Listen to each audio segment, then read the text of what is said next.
Hello everyone. आज हम next chapter देखेंगे अपना परमाणु तथा अणु यानी एटम्स एंड मॉलिक्यूल्स।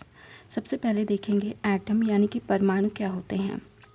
किसी तत्व का वह सूक्ष्मतम कण जो सभी रासायनिक और भौतिक परिवर्तनों में अपनी रासायनिक पहचान बनाए रखता है, परमाणु यानी एटम कहलाता है।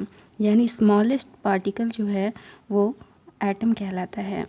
एक प्रकार के परमाणु दूसरे तत्व के परमाणु से अलग होते हैं, यानी हर एक एटम एक दूसरे एटम से अलग होता है।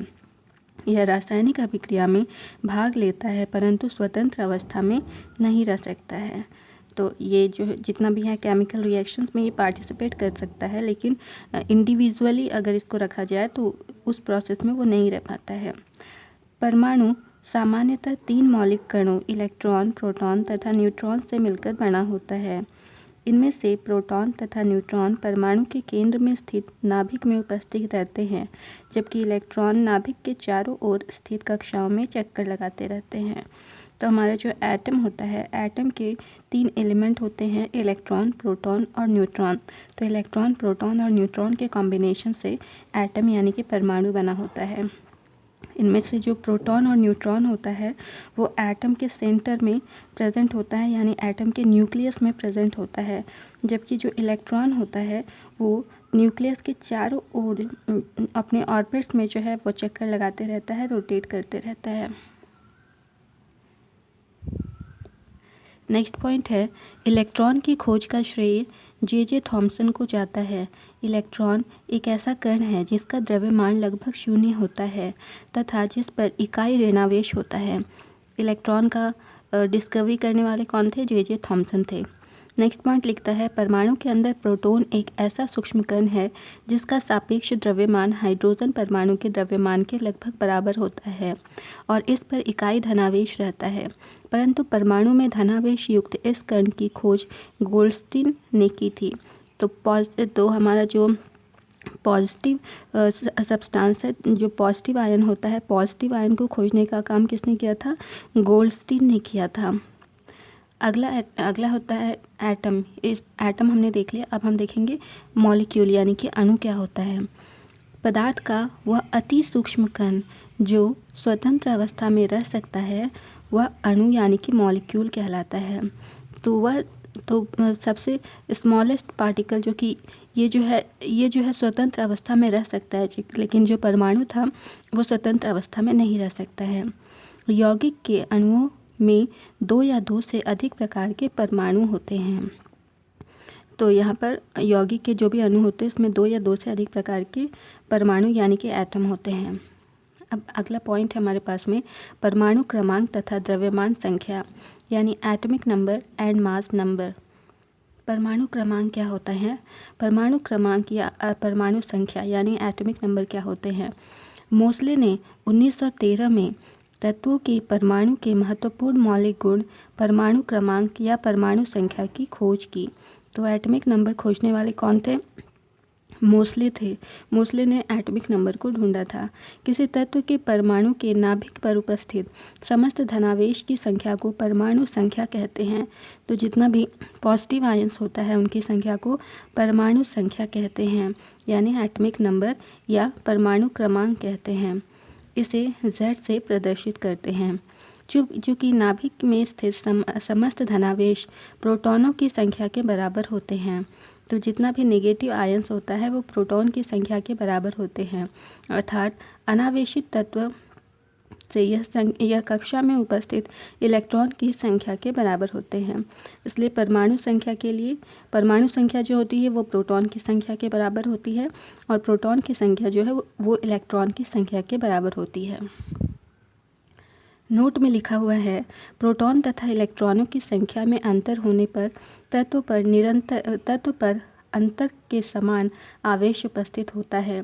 इलेक्ट्रॉन की संख्या प्रोटॉन से कम होने पर धनावेश तथा अधिक होने पर ऋणावेश हो जाता है। इलेक्ट्रॉन ज़्यादा होगा तो हमारा प्रोटॉन से कम होगा तो धनावेश हो जाएगा यानी पॉजिटिव चार्जेस आएंगे, और अधिक होने पर ऋणावेश यानी कि नेगेटिव चार्जेस प्रेजेंट होगा। नेक्स्ट है द्रव्यमान संख्या यानी कि मास नंबर क्या होते हैं? किसी परमाणु की द्रव्यमान संख्या उसके नाभिक में स्थित न्यूट्रॉन तथा प्रोटॉन की संख्या के योगफल के बराबर होती है। तो नंबर ऑफ प्रोटॉन और नंबर ऑफ न्यूट्रॉन के सम को मास नंबर कहते हैं। इसे द्रव्यमान संख्या कहते हैं। किसी परमाणु की द्रव्यमान संख्या उसके नाभिक में स्थित न्यूट्रॉनों तथा प्रोटॉन की संख्या के योगफल के बराबर होती है, द्रव्यमान संख्या कहलाती है। इसे ए से प्रदर्शित करते हैं। द्रव्यमान संख्या कैसे निकालेंगे?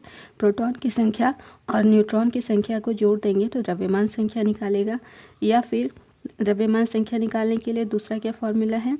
परमाणु क्रमांक और न्यूट्रॉनों की संख्या को जोड़ देंगे तो भी द्रव्यमान संख्या निकलेगा। या फिर द्रव्यमान संख्या निकालने के लिए तीसरा क्या है? इलेक्ट्रॉन की संख्या और न्यूट्रॉन की संख्या को जोड़ देंगे तो भी हमारा द्रव्यमान संख्या निकल जाएगा, यानी A=Z+N। परमाणु क्रमांक तथा द्रव्यमान संख्या के साथ किसी परमाणु को निम्न प्रकार से प्रदर्शित किया जाता है। तो परमाणु क्रमांक को इस तरह से प्रदर्शित करेंगे। X यानी जो भी हमारा एटम होगा उसका नाम यहाँ पर लिखेंगे, फिर Z यहाँ पर लिखेंगे। Z को यहाँ पर लिखा जाता है। तो ये जो Z है, ये Z हमारा क्या था? हमने अभी थोड़ी देर पहले देखा था कि Z जो है वो एटमिक नंबर को शो करता है। तो Z को यहाँ पर इस तरह से लिखेंगे, जबकि ऊपर में यहाँ पर A को लिखेंगे। A हमारा क्या है? A हमारा मास नंबर है। अब है विभिन्न परमाणु स्पीशीज़, डिफरेंट एटॉमिक स्पीशीज़ के बारे में जानते हैं। समस्थानिक यानी आइसोटोप्स क्या होता है? समस्थानिक यानी आइसोटोप, समस्थानिक किसी तत्व के वे परमाणु होते हैं जिनके परमाणु क्रमांक समान परंतु परमाणु भार यानी द्रव्यमान संख्या भिन्न होता है।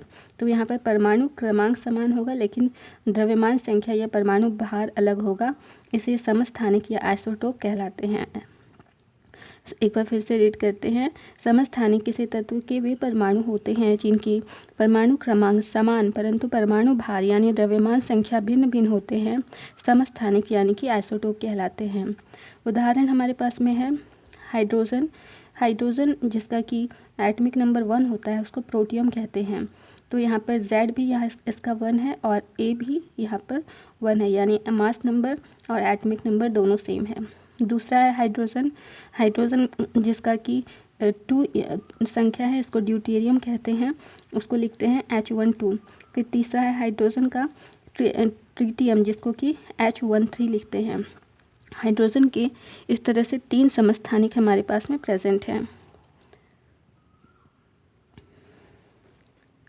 इनमें प्रोटॉन तथा इलेक्ट्रॉन की संख्याएं तो समान हैं परंतु न्यूट्रॉन की संख्या भिन्न भिन्न है। तो इन सब में देखिए प्रोटॉन और इलेक्ट्रॉन की संख्या इन सब में बराबर है, लेकिन न्यूट्रॉन का जो संख्या है वो अलग अलग है। दूसरा एटॉमिक स्पीशीज़ है समभारिक यानी कि आइसोबार। आइसोबार्स क्या होते हैं? भिन्न तत्वों के वे परमाणु जिनकी द्रव्यमान संख्या यानी परमाणु भार समान होते हैं परंतु परमाणु क्रमांक भिन्न भिन्न होता है, समभारिक यानी आइसोबार्स कहलाते हैं। तो यहाँ पर परमाणु भार समान है लेकिन परमाणु क्रमांक अलग अलग है, उसे आइसोबार यानी कि समभारिक कहते हैं। उदाहरण है हमारे पास में आर्गन 1840 और कैल्शियम 2040। तो यहाँ पर इन सब का मास नंबर देखिए दोनों का सेम है 40, लेकिन यहाँ पर जो एटमिक नंबर है दोनों का डिफरेंट है। तो ये दोनों समभारिक हैं क्योंकि इनका परमाणु क्रमांक भिन्न तथा द्रव्यमान संख्या समान है। तीसरा है हमारे पास में समन्यूट्रॉनिक यानी कि आइसोटोन। वे तत्व जिनकी परमाणुओं में न्यूट्रॉनों की संख्या समान होती है परंतु परमाणु संख्या तथा द्रव्यमान संख्या भिन्न भिन्न होती है, समन्यूट्रॉनिक यानी आइसोटोन कहलाते हैं। तो यहाँ पर जो भी परमाणु होते हैं इसमें न्यूट्रॉन की संख्या समान होती है लेकिन जो परमाणु संख्या जो होती है और उसका जो द्रव्यमान संख्या होता है वो दोनों अलग अलग होता है। उदाहरण C613 और N614। तो ये कार्बन और नाइट्रोजन ये दोनों सम न्यूट्रॉनिक होते हैं। तो ये थी हमारी आज की क्लास। ये मिलते हैं नेक्स्ट क्लास में। अंटिल देन वीडियो को लाइक शेयर और सब्सक्राइब करना ना भूलें। Thank you for watching the video. Bye bye.